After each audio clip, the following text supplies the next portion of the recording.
আসসালামু আলাইকুম রহমতুল্লাহি ওবরকাতুহু। সম্মানিত দর্শক, জামাতের একজন শীর্ষ নেতার একটি বক্তব্য নিয়ে সারা বাংলাদেশে তোলপাড় চলছে। তিনি আসলে একটি বক্তব্য দেননি, বেশ কয়েকটি বক্তব্য দিয়েছেন।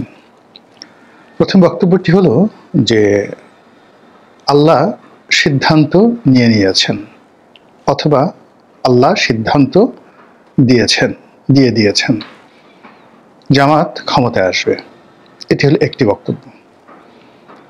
আরেকটি বক্তব্য হলো যে তিনি স্থানীয় প্রশাসন অর্থাৎ ডিসি, এসপি, ওসি, টিওনো এদের সবাইকে হুকুমের চাকর বা হুকুমের গোলাম বানানোর জন্যে তার দলীয় প্রধান আমিরের নিকট তিনি আহ্বান জানিয়েছেন এবং তিনি বলেছেন মাঠের যে অবস্থা তাতে করে যদি পুলিশ প্রোটোকল না দেয়, জনসভাগুলোতে যদি নিরাপত্তা বিধান না করে এবং আমাদের কথা যদি না শোনে, তাহলে আমাদের সফলতা বা আমাদের যে কর্তৃত্ব এটি জনগণের নিকট প্রমাণ করা যাবে না এবং ভোট পাওয়া যাবে না। স্পষ্টতই এর মাধ্যমে তিনি তার নির্বাচনী এলাকা অথবা সংশ্লিষ্ট চট্টগ্রাম বিভাগে জামাতের যে রাজনৈতিক দৈন্যদশা, সেই দৈন্যদশাকে তুলে ধরার চেষ্টা করেছেন। দুটো বিষয় নিয়ে আলোচনা করব, কিন্তু তার আগে গত 14 মাসে জামাত যে সকল অনাসৃষ্টি করেছে, ভুল করে যাচ্ছে, ভ্রান্তি করে যাচ্ছে, বা জামাতে যারা লোকজন রয়েছেন তারা যে নিয়ন্ত্রণহীন হয়ে পড়েছেন, এই বিষয়গুলো নিয়ে আমি যতটুকু জানি, যতটুকু বুঝি, সেগুলো খোলামেলা কিছু আলোচনা করব। সবার আগে বলে নিই যে এই সমস্যাগুলো জামাতের কেন হচ্ছে। একেবারে কোনো রকম দ্বিধা দ্বন্দ্ব ছাড়া বলতে পারি যে এখন জামাতের শীর্ষ যদি 10 জন বা 20 জন নেতাকে ধরেন, জামাতের যে আইডিওলজি এবং জামাত যে ধারায় রাজনীতি করে আসছে, সেই ধারা অনুযায়ী তারা চতুর্থ স্তরের নেতা এখনো আছেন। জামাতের প্রথম স্তরের যারা নেতৃবৃন্দ রয়েছেন, গোলাম আজম সাহেব থেকে শুরু করে মতিউর রহমান নিজামী, তারা কি হয়েছেন আপনারা জানেন। এরপরে জনাব আলী হাসান মুজাহিদি থেকে শুরু করে তার পর্যায়ের যারা ছিলেন নেতৃবৃন্দ, কাদের মোল্লা, অন্যান্য যারা আছেন, তারা দ্বিতীয় স্তরের, এটাকে টায়ার বলা হয়, কাউকে ছোট বড় করার নয়, এটি স্তর বা টায়ার, সেই পর্যায়ের নেতৃবৃন্দ ছিলেন। তৃতীয় স্তরে জামাতের যারা ছিলেন সেটা হলো কামরুজ্জামান সাহেব, এটি মাজহার সাহেবদের মতো মানুষ, তারা তৃতীয় স্তরে ছিলেন। এখন যারা আছেন, ইনক্লুডিং ডক্টর শফিক এবং ইনক্লুডিং মিয়া গোলাম পারওয়ার, তারা মূলত চতুর্থ টায়ারের। আর অন্যান্য যারা তরুণ নেতৃবৃন্দ রয়েছেন, যেমন হামিদুর রহমান আজাদ, সেলিম উদ্দিন, শিশির মনির, যাদের নাম আমরা ইদানিং দেখছি, বা অন্যান্য যারা টেলিভিশন টকশোতে আসছে, এরা মূলত জামাতকে রিপ্রেজেন্ট করতে পারে এই ধরনের ট্রেনিং জামাত এখনো তাদেরকে দেয়নি। তার ফলে কি হলো যে এই শেখ হাসিনার পতনের পরে যে একটা বিরাট শূন্যতা তৈরি হয়েছে, সেই শূন্যতাতে জামাতের যে সকল পিলারগুলো রয়েছে, যেমন তাদের আমলাতন্ত্রের পিলার ছিল বা আছে, মিলিটারিতে আছে, তারপরে ব্যবসায়ী মহলে আছে, বিভিন্ন জায়গাতে আছে। তো এই মহলগুলোর সঙ্গে রাজনৈতিক নেতৃত্বের যে মেলাবন্ধন, এটি হয়ে ওঠেনি। ফলে যখন সুযোগ আসছে যে যার মতো করে সচিবালয়ের বড় পদ দখল করা, তারপরে নির্বাচনী এলাকা আধিপত্য, ব্যবসা বাণিজ্য, ব্যাংক দখল থেকে শুরু করে যা কিছু করার দরকার এত দ্রুততার সঙ্গে তারা করেছে, করার ফলে এই চতুর্থ যারা স্তরের নেতৃবৃন্দ ছিলেন তারা একেবারে শীর্ষ পর্যায়ে এসে রাজনীতি করতে গিয়ে তারা আসলে হাঁপিয়ে উঠছেন।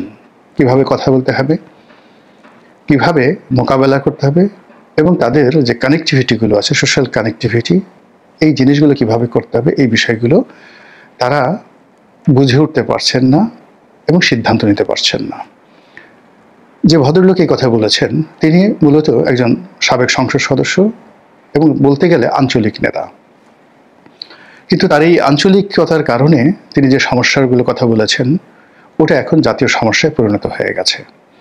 কিংবা টেলিভিশনে জামাত যে সকল লোকদেরকে পাঠাচ্ছে, তারা আসলে জীবনে কখনো একটি স্থানীয় সরকার নির্বাচন করেছেন, মেম্বার, চেয়ারম্যান, পৌরসভা, এরকম কোনো নজির তাদের নেই, কিন্তু তারা এমপি প্রার্থী হিসেবে বিভিন্ন টেলিভিশনে এসে না রাজনীতি নিয়ে কথা বলতে পারছেন, না দল নিয়ে কথা বলতে পারছেন, না তাদের যে কর্তৃত্ব ফুটিয়ে তুলতে পারছেন।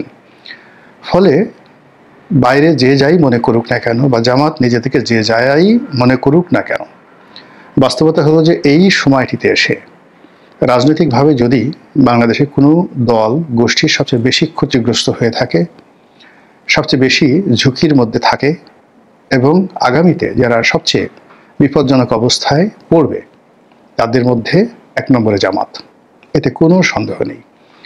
এবং এই একই কথাটি আমি আজ থেকে 14 মাস আগে বলেছিলাম একজন টেলিফোনে একজন জামাত নেতার সঙ্গে। ওটা ভাইরাল হয়ে গিয়েছিল, এতে জামাতের অনেক লোক আমার প্রতি রাগ করেছেন। এখন জামাতের এই যে নেতা, সংশ্লিষ্ট নেতা, সাতকানিয়া লোহাগাড়া অঞ্চলের সাবেক সংসদ সদস্য জনাব শাহজাহান চৌধুরী, বয়োবৃদ্ধ মানুষ, আওয়ামী লীগ জমানাতে এত জুলুম অত্যাচারের শিকার হয়েছেন যেটা বলার মতো নয়। তো তার এলাকাতে বিএনপি শক্তিশালী, পার্শ্ববর্তী এলাকাতে কর্নেল অলি সাহেব আছেন, তিনি অত্যন্ত শক্তিশালী। এবং চট্টগ্রাম শহরে একদিকে ধরুন পৌর মেয়র ডক্টর শাহাদাত, আমির খসরু মাহমুদ চৌধুরী, সালাউদ্দিন কাদের চৌধুরী সাহেবদের পরিবার অর্থাৎ হুম্মাম কাদের চৌধুরী, গিয়াসউদ্দিন কাদের চৌধুরী, এর বাইরে গোলাম আকবর খন্দকার এবং তার পরিবার পরিজন তো আছেই। এইভাবে পুরো চট্টগ্রাম শহরে আপনি যে পরিমাণ আমি নেতাদের নাম বললাম, এর বাইরে আরও অন্তত 50 জন নেতা আছেন যারা স্থানীয়ভাবে এতটা শক্তিশালী, জনাব শাহজাহান চৌধুরীদের মতো মানুষ তাদের সঙ্গে আসলে পেরে উঠছেন না, সম্ভব নয়। ফলে চট্টগ্রাম, সাতকানিয়া, লোহাগড়া, রাউজান, ফটিকছড়ি, মানে পুরো নির্বাচনী যে কটি আসন রয়েছে সীতাকুণ্ড সহ সব জায়গাতে থানা, পুলিশ, প্রশাসন মূলত বিএনপির কথায় চলছে। বিএনপির কথায় চলার কারণে কি হচ্ছে, ওই এলাকায় ঢাকাতে জামাত যেভাবে একটা ভাইব তুলছে, আইজি সাহেব হয়তো তাদের আছে, ডিআইজি তাদের আছে, স্বরাষ্ট্র সচিব তাদের আছে, আরও কি মানে স্বরাষ্ট্র উপদেষ্টা তাদের আছে, যে কথাগুলো আমাদের এখানে ঢাকা শহরে ভাইব হচ্ছে, তার রিদম এটা শাহজাহান সাহেবরা তৃণমূলে গিয়ে পাচ্ছেন না, কিংবা জেলা শহরে অন্যান্য জেলার যে সকল জামাতের আমির আছেন তারা পাচ্ছেন না।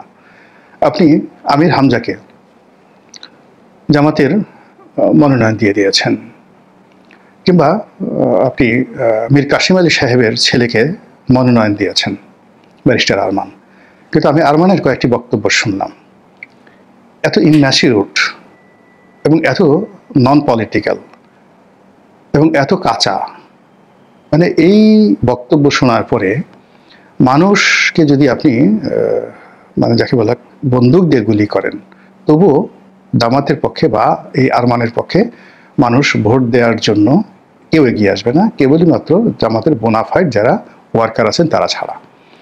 তো জামাত খুব ভাইব তৈরি করছে, কিন্তু নির্বাচনী এলাকাতে আপনি চিন্তা করুন, সেই অন্যান্য আমি কারো নাম বললাম না, গিয়ে তার নিজ নিজ এলাকাতে গিয়ে দেখেন, যেহেতু শাহজাহান চৌধুরী সাহেব আগে এমপি হয়েছেন, তার ওই এলাকাটি সাতকানিয়া, লোহাগড়া, এই এলাকাটিতে জামাতের যথেষ্ট জনপ্রিয়তা আছে, ফলে তিনি বুঝতে পারছেন সমস্যাটা কোথায়। কিন্তু আরমান বলেন বা আমির হামজা বলেন, তারা তো কখনো নির্বাচন করেননি, কত ভোট পাবেন জানেন না, তারা ওয়াজের ময়দানে ওয়াজ করেন এবং মনে করেন যে সুবহানাল্লাহ, আলহামদুলিল্লাহ, আল্লাহু আকবার, সবাই বলেন ঠিক ঠিক ঠিক, এর মধ্যেই বোধহয় ভোট হয়ে গেছে। তো এই যে এটা কনফ্লিক্ট অ্যান্ড কন্ট্রাডিকশন, এই কন্ট্রাডিকশনের মধ্যেই তাদের মুখ দিয়ে নানা রকম বেফাস কথা বের হয়ে যাচ্ছে। ইতিপূর্বে আমরা জামাতে এক নেতার মুখে দেখলাম, সে গড় গড় করে মানে নিজের পাণ্ডিত্য জাহির করার জন্য শ্রী ভগবদ গীতা থেকে অনেকগুলো শ্লোক, সংস্কৃতের অনেকগুলো শ্লোক তিনি উচ্চারণ করলেন। এখন এগুলো আসলে যাকে বলা হয় অপান্তীয়, অপ্রয়োজনীয়। অনেকে দেখবেন কথায় কথায় ইংরেজি বলে, কথায় কথায় আরবি বলে বা সংস্কৃতের শব্দ বলে। এটা মূলত নিজের বাহাদুরি দেখানোর জন্য অথবা নিজের প্রতি তাদের যে বিশ্বাস, সেই বিশ্বাসটা দৃঢ় নয়, এই জন্য তারা এই কাজগুলো করে। তো জামাত যখনই হিন্দু ধর্মের সে শ্লোকগুলো উচ্চারণ করছে, তাও আবার সংস্কৃতিতে, এটা তাদের হীনমন্যতা, অনেক বিতর্ক হয়েছে। এরপরে জামাতে ভোট দিলে জান্নাত পাওয়া যাবে, জামাত জান্নাতের টিকিট বিক্রি করছে, ইত্যাদি কথাগুলো এত বেশি চারিদিকে ছড়িয়ে পড়েছিল যে জামাতের নেতৃবৃন্দ এখন বলতে বাধ্য হচ্ছেন যে আমরা জান্নাতের টিকিট বিক্রি করি না। এখন সর্বশেষ যে বক্তব্যটি, সেই বক্তব্যটি হলো যে আল্লাহ সিদ্ধান্ত নিয়েছেন। তো জামাত আসলে ইসলামী অঙ্গনে একক কোনো দল নয়, তাদের অনেক শত্রু আছে, মিত্রের সংখ্যা খুবই অল্প, এবং তাদের যারা শত্রু রয়েছেন তারা অত্যন্ত শক্তিশালী। এই যে আল্লাহ সিদ্ধান্ত নিয়েছেন, এটা জামাত নেতা জেনে গিয়েছেন এবং বলে ফেলেছেন, এটা সরাসরি শিরক। তাকে তওবা করতে হবে, প্রকাশ্যে তাকে তওবা করতে হবে। এবং এই ধরনের মানে মানে নর্মাল শিরক না, শিরকের মধ্যে আবার শিরকে আজিম বা শিরকে আজম সবচেয়ে বড় শিরক। আল্লাহ রাব্বুল আলামিন কি করবেন, কি সিদ্ধান্ত দিবেন বা কি সিদ্ধান্ত নিয়েছেন, এটা পৃথিবীর কোন মানবের পক্ষে জানা সম্ভব নয়, এই যুগে অন্তত পক্ষে। তো সেই কথা তিনি বলে ফেলেছেন। দ্বিতীয়ত, এই যে কথায় কথায় আল্লাহকে সামনে আনা, কোরআনকে সামনে আনা, রাসূলকে সামনে আনা, মানুষকে এমন একটা আশ্বাস দেয়া যে আশ্বাসের বাস্তব ভিত্তি তার হাতের কাছে নেই। যেখানে আপনাকে বলতে হবে যে আমার শিক্ষার মান বাড়াতে হবে, আপনাকে বলতে হবে যে আমি এখানে দারিদ্র্য বিমোচন করব, আপনাকে বলতে হবে যে এখানে আইন শৃঙ্খলা আমি রক্ষা করব, এভাবে এভাবে এভাবে মানুষকে যে আশ্বাস দিতে হবে তার মধ্যে বাস্তবতা থাকতে হবে।